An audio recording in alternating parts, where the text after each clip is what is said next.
Senti, rispetto ai vari lavori che facevi quando eri giovane, quando è che hai capito davvero che la musica sarebbe stato il tuo mestiere e quindi il lavoro vero, il guadagno per la famiglia? Quando ho incominciato a fare i primi festival di Napoli, da quel momento lì ho detto: guardi che tu devi fare seriamente, perché cara, ti sei preso ti hanno dato una responsabilità che non è da te. Tu non puoi portare questo grosso peso se non stai attento. E ti dirò che io praticamente mi sono fatto anche insegnare la dizione, i verbi, perché... Andavi a scuola? Andavo a scuola. Da un maestro? Veniva a casa mia a Via Manzoni e lui mi insegnava insomma. Ma era una tua esigenza o i discografici suggerivano? Io volevo, e intanto i miei discografici dicevano, un certo chiamato Enzo Pollio mi diceva: guarda che si dice se io volessi, dicessi, facesse, non si dice se io vorrei, potrei dire. Va bene, che cosa facevo io? Mi incameravo tutto questo fatto qua, poi un giorno ho detto: adesso chiamo uno, lo pago e lui mi viene a fare scuola privata, come la famosa la scuola serale, di quel grande maestro che non mi ricordo il nome. È tutto qui, perché le cose, se tu devi fare le cose per bene, i risultati ci sono.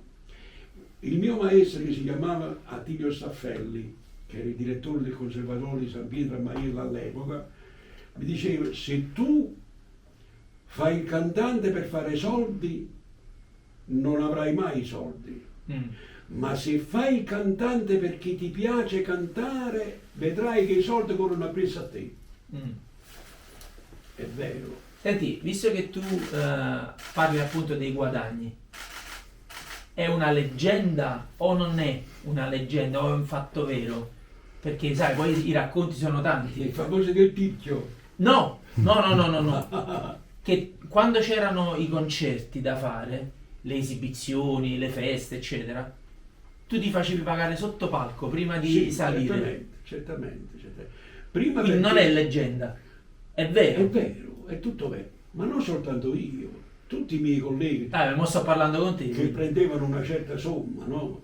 Anche lo stesso Mario Abate, Franco Ricci, la Maria Paris, tutti i cantanti di un grosso nome si facevano pagare subito, prima di salire, perché all'epoca io prendevo 100.000 lire, Mario Abate prendeva 130. Di che periodo parliamo? Parliamo del 1961-62, Okay. Erano soldi. Certo. Tu nel 62 ti accattavi una casa con 5 milioni e 300.000 lire, un appartamento di 3 bagnini e accessori. Con 5 Ma milioni. parliamo di esibizioni, concerto totale o un pezzo, due pezzi, tre pezzi? No, tu andavi a cantare alla festa, non so. Ok, ed eri l'ospite, la vedetta, diciamo.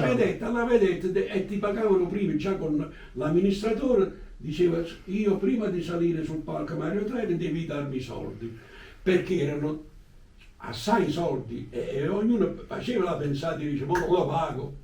Era anche una responsabilità per la tua famiglia, certo. come a dire io devo Certo. tutelare per evitare che qualche impresario pazzo. Era una usanza, va bene. Ok. Tutto qui. Ok. Canta Mario Trevi. Canta Mario Trevi. Tutti i miei 60 anni di carriera in un libro. Qui dentro ci sono tutti i miei festival di Napoli, le belle premiazioni, primo premio, secondo premio, terzo premio, tutti i miei pensieri, tutte le mie paure, tutte le mie emozioni. Beh, cosa dire di Mario Trevi? Indubbiamente uno dei più grandi interpreti della canzone napoletana. Mario Trevi è Napoli, Mario Trevi è vale, come sei su è Napoli, capito? Indifferentemente credibile, è lui nel mondo. La voce di Mario Trevi rimarrà per sempre come un grande documento di come si devono interpretare le canzoni napoletane.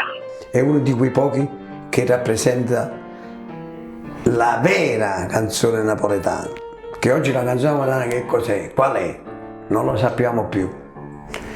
Mario Trevi è la canzone napoletana. Un libro fatto veramente con il cuore.